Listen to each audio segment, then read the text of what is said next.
Hello and welcome to this conversational blog on International Women's Day 2021 with the theme of challenging. And we 4Women have been working to challenge the stigma and discrimination surrounding mental health issues all over the world, but particularly as part of the Time to Change programme, which is how we met. All of us met that way. We've been working to address mental health stigma and discrimination affecting women and men, particularly in the UK and more recently in Africa and India, and particularly in Ghana, which is how we met Essie, how I met wonderful champions Essie and Cecilia, and also through this programme, how I met the wonderful Diane. So we're all women with lived experience of mental health issues. Each one of us lives with mental health issues, and we're going to ask each other a series of questions as part of this day to challenge stereotypes, and we want to challenge mental health, prejudice and discrimination. So I'm going to ask everybody to introduce themselves, and then I'll introduce myself and we'll get going with our questions. So Essie, Cecilia, Diane, in that order, could you introduce yourselves, please?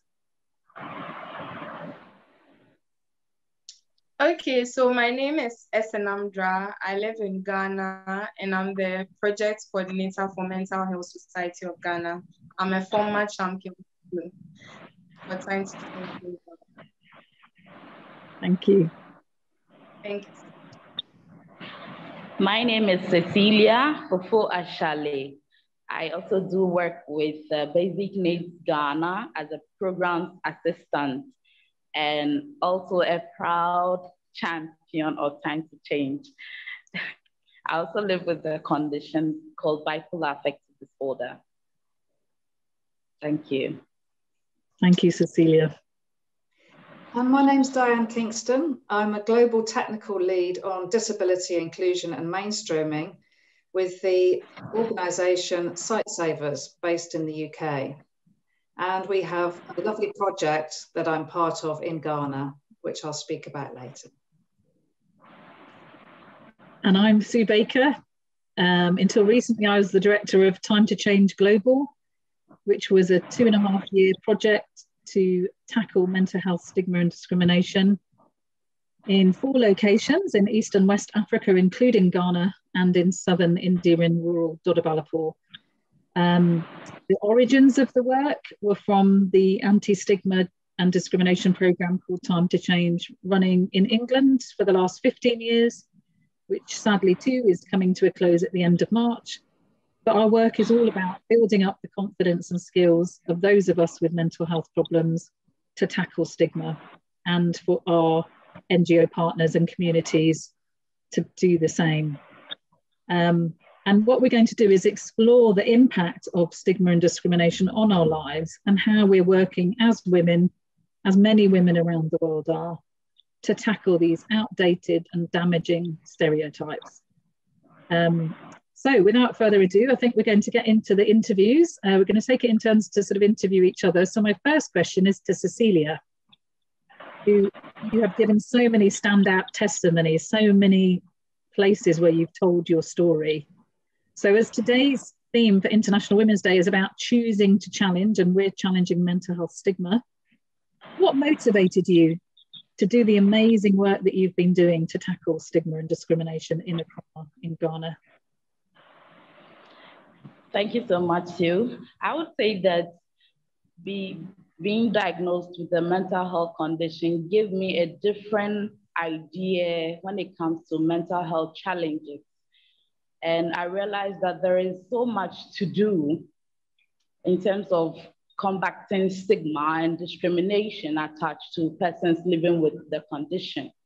So I decided to join the team in fighting this noble cause. So being diagnosed is one that motivated me, and as well as support groups that I have, organizations that I joined, for example, Time to Change Global, as well as my organization I'm in now, that's Basic Needs Ghana. it all has enlightened me so much as to the work that is still at hand for us to do to challenge stigma attached to persons living with mental health conditions. Thank you, Cecilia. Can I just ask as well, as part of your experience of stigma, you've been sharing your story at events across Accra. You've also been doing some media work and some speaking, but you also featured in the social marketing campaign in Accra, sharing your story. And I remember you very powerfully saying the impact of stigma and what it had done to your life. Could you just share with us what happened when it became known that you had a mental health issue? Exactly. So I'll summarize it. First of all, it started with my work, my formal work, which I was a school teacher at a private school. Upon knowing that I have a mental health condition, they felt I was endangered to the children. So they asked me to go home and then take care of myself. So that is in terms of my work. And then in terms of my community, those around, living around, they started pointing fingers. Others even said that if they were my husband, they would have left me, which were very stubborn words.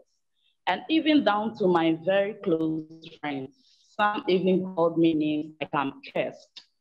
So the stigma is really real, and it goes a long way more than just the human eye. Emotionally, it brings you down when you hear all these things. People around you who are supposed to support you, and you're getting this feedback from them, is really bad.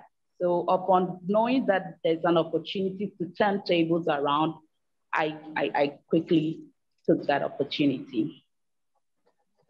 Thank you for sharing that, Cecilia. Thank you. Thank you too. You're going to ask the next question now.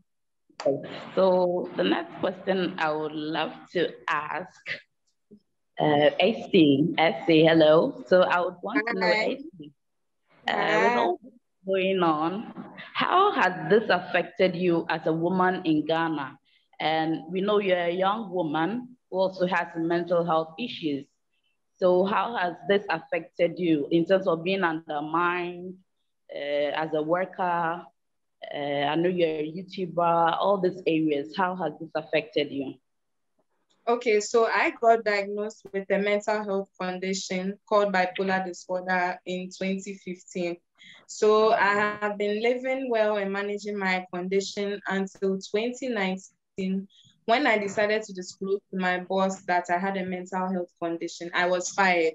So in the school I was working in, the stress levels were very, very high. And I thought confiding in my boss, because she was a foreign boss, I thought, oh, maybe foreigners will be more understanding and accepting, because I know there's a lot of stigma in here. So I wasn't expecting a foreigner to stigmatize me because of my mental health condition. So within like even less than 24 hours, she told the rest of the members of management at the school I was working at that, oh, I have a mental health condition. I was regarded as violent, unpredictable, dangerous, and that was my last day working at the school.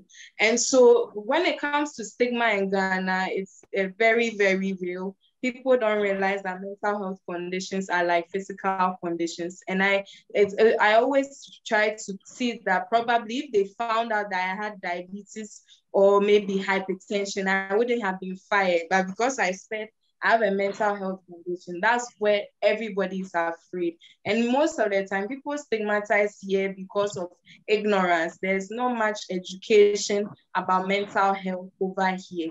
And that's why I decided to use my channel, All Things Bipolar Disorder, on YouTube. I started a channel last year in March to create awareness about mental health. I do not only talk about bipolar disorder, but I discuss other things, even depression with men, so that it covers all areas, and more people will get to know that mental health conditions are very real. And I do believe that even if people don't watch the videos today, those videos will be there for time to come, and it will help the greater good. Yes, thank you.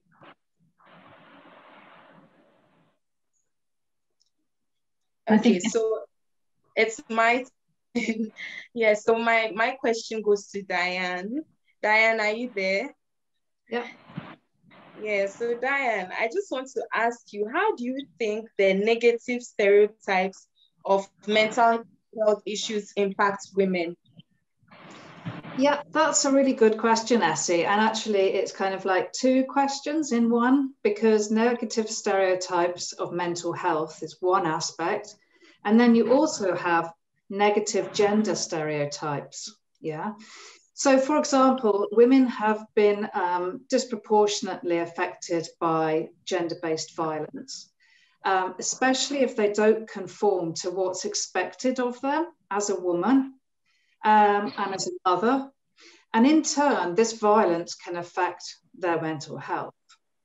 So stereotypes, when you have them combined, mental health stereotypes and gender stereotypes that are both negative and harmful, combined, that's a really potent mixture. So at Sightsavers, I'm part of a team that supports the delivery of a UK aid-funded programme on disability, and it has a particular focus on mental health in Ghana. So indirectly, I work with both Cecilia and Essie on this. And a big part of this programme, you know, is about challenging social norms, what's okay and what isn't okay. And it's a significant part of the programme.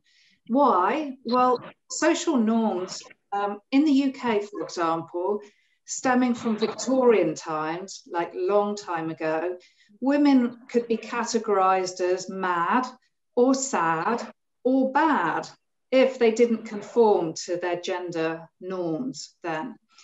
And women's mental health has often been joined to their hormones. And we know that this is really problematic, yeah? So women as child bearers and predominantly as child carers, women with mental health conditions are often seen, as you've mentioned, Cecilia, as cursed or associated with bad spirits, both of which are really negative and wrong stereotypes. But I also want to just touch on the major issue of legal capacity. And when that's muddled up with mental capacity, what actually happens. So this affects women in a range of different ways that doesn't affect men. So it affects women in as much as if women have a mental health condition and they're living in an institution, they might be forcibly sterilised. They may have the custody of their children taken away from them because they're seen as an unfit mother. You have an unsound mind, so you must be an unfit mother. You might have your property ownership taken away from you, and you might not be able to choose where and with whom you live. So I want to come back to you, Cecilia, and ask you how you've been tackling mental health stigma, this really harmful negative stereotypes, and how has this impacted on your life? You've given us a little bit of a taster there, but if you have anything more to add, that would be great. Yes, so in addition to that, being an advocate for mental health, it also gives me the opportunity to participate in various advocacy programs that are in connection to tackling the stigma. For example, I had the opportunity to be part of the Time to Change Global team to at least do a face-to-face conversations to change attitudes and behaviors of persons without mental health condition towards those with mental health conditions, as well as Facebook Live sessions where we also tackle the same stigma reduction and discriminatory attitude on the Facebook Live sessions. In addition to that, we also move into our communities to change lives. I personally do that in my community, which has helped a lot. In addition to that, I have been given opportunity to speak on radio stations, TV stations in the same directions. Example, sometimes also on suicide, which is also related to mental health conditions. So all these areas are the channels.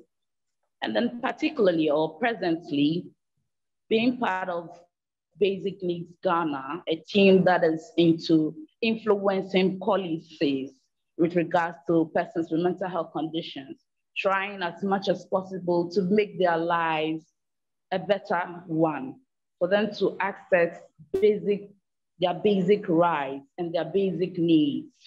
This has also helped me to know that I'm in the right direction to challenging this stigma.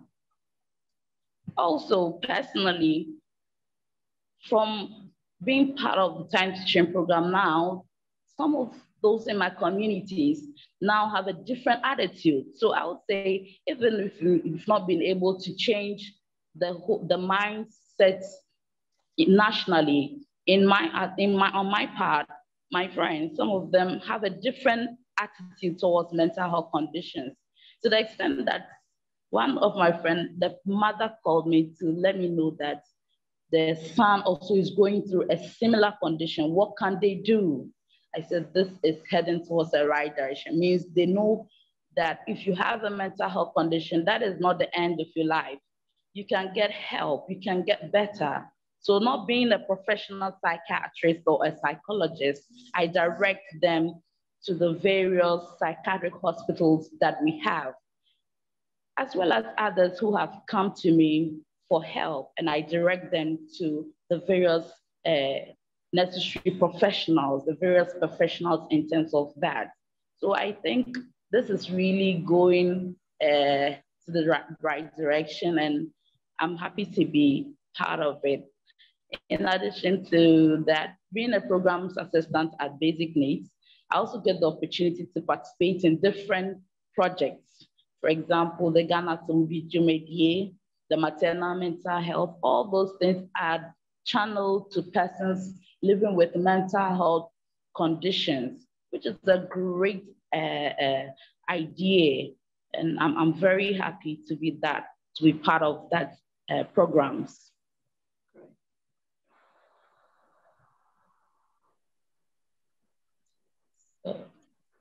So with that being said, okay, so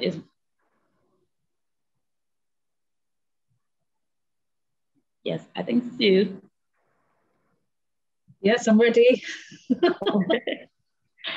I think you've got a question for me. Yes, but the question is, all right, so if I may ask, what are the best possible ways forward in terms of challenging stigma and discrimination? What do you think are the best possible ways forward? Thank you, Cecilia, and thanks for all that you've been doing on stigma and SE2 in Ghana. You've been doing incredible work. You've inspired other women and men to do similar work. And I think that's what it's all about. It's about those of us with lived experience, wherever we are in the world, being supported and sharing our stories, because it's what we found is that in different contexts, whether that's UK, Ghana, Nigeria, Kenya, Uganda, Southern India, and many other campaigns that I know around the world, one of the things that really works is when those of us with lived experience speak out.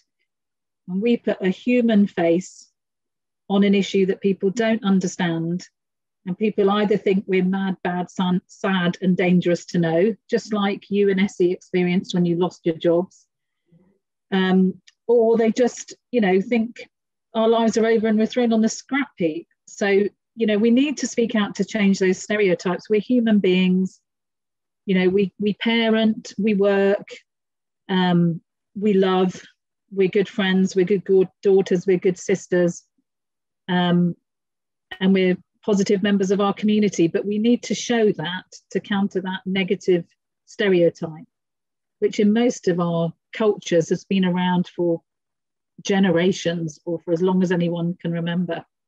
So supporting each other to speak out is the most important aspect. But also you need to grab a nation's attention. And so that you need some high profile campaigns that get those messages out widely, you know, across regions or towns or a group of villages, so that you start to make something that is negative and invisible positive and visible, like UNSC featured in the advertising campaign in Accra and other champions. And then I think the other thing that we know from research is really effective as well is when those of us with lived experience are sharing our stories at events, whether it's a market stall, you know, whether it's as part of a sermon, so it's to a congregation, or it's part of a football club, that we're there physically with other people sharing our stories. And obviously during the pandemic, that's been a bit more complicated. So lots of those conversations have gone online, and you've both done that amazingly well. So we can do it online and we can do it in person. But what's really important is that we find our voices, and we might need some support, because it's, you know, it's still not something that everybody feels comfortable doing, because you might lose your job, or your future husband or partner be told not to go near you. So those are all the reasons to do something about it, but we have to do it collectively. So we can do it, you know, as women together, as men and women together, as younger and less young people together. You know, all of us have a story to tell. So I think that's the way forward. And it's really important because, you know, we're denied our basic rights and our opportunities in life. And that's just not acceptable, shouldn't be acceptable. So I've got a question. I think it's our final one, actually. And I think my question is to Essie, which is, what are the kind of existing platforms or networks that you could use to strengthen the anti-stigma work? What would you suggest are the kind of networks and places where anti-stigma work could happen? Okay, so my first experience with anti-stigma work was with Time to Change Global, when he brought the project to Ghana. And then last year, because of the pandemic, we had to move everything online. So that's how I got involved with the project. But I think for anyone out there who wants to start their own anti-stigma work, there are a lot of support groups online, both locally and both internationally. Like here in Ghana, we have an organization called Psychosocial Africa. There's Mental Health Society of Ghana. There's MESOP, Basic Needs. There's Hay Foundation Africa. Abroad, we have people like Time to Change Global, Sightsavers. All these networks are abroad. But as an individual, if you also want to start your own anti-stigma, I think the best thing to do is to start by getting informed. Do your own research online, because you can't go and talk about what you don't know. Read about mental health conditions, their symptoms. If you get the chance to speak to mental health professionals, take advantage of it. And just get the testimonies of people with lived experience. Talk to them. You can watch videos online, listen to other people's experiences. It's to really, really make you really understand what these people are going through and how they've been able to overcome some of these things. Because if you start your anti-stigma work and someone meets you and asks you, okay, you said if I have a mental health condition, I can still thrive, I can still survive, what's the way forward? Then you can encourage that person. So that's why I use my YouTube channel as a platform, because I was all home and alone. I didn't know the way forward. And that's when I decided that let me just use my channel as a platform. And with Time to Change, every Wednesday we used to go on Facebook Live, we used to discuss different things and invite some of the champions over to the office to also talk about it. So those are just some of the ways. I just believe that if everyone makes a little noise about anti-stigma, does more campaigning, a lot of people will hear about it. It doesn't matter how small your voice sounds, but in the end, if it just takes your small voice to change one life, it is a big deal, because one life can change the whole world. Thank you. Thank you, Essie. That was really powerful, and I really appreciate it. And I wanted to just say thank you to Sue and Cecilia as well for sharing. this really brilliant conversation. So my colleague Peter in Ghana was going to join this call, but he can't. And he was going to make a closing remark that I think is really important. He was going to talk about the role of men and boys and why it's so important that as women and girls, we work with men and boys to really bring about that gender transformative change that we want to see. We want to choose to challenge those stereotypes, but we don't want to alienate those around us. So those men and boys as part of our families, as part of our communities and wider society need to be engaged and involved in this too and support us. So on that note, all of us would love to wish you a really happy International Women's Day and go out there and smash it. Yeah. Thank you. Bye. Thank you. Bye.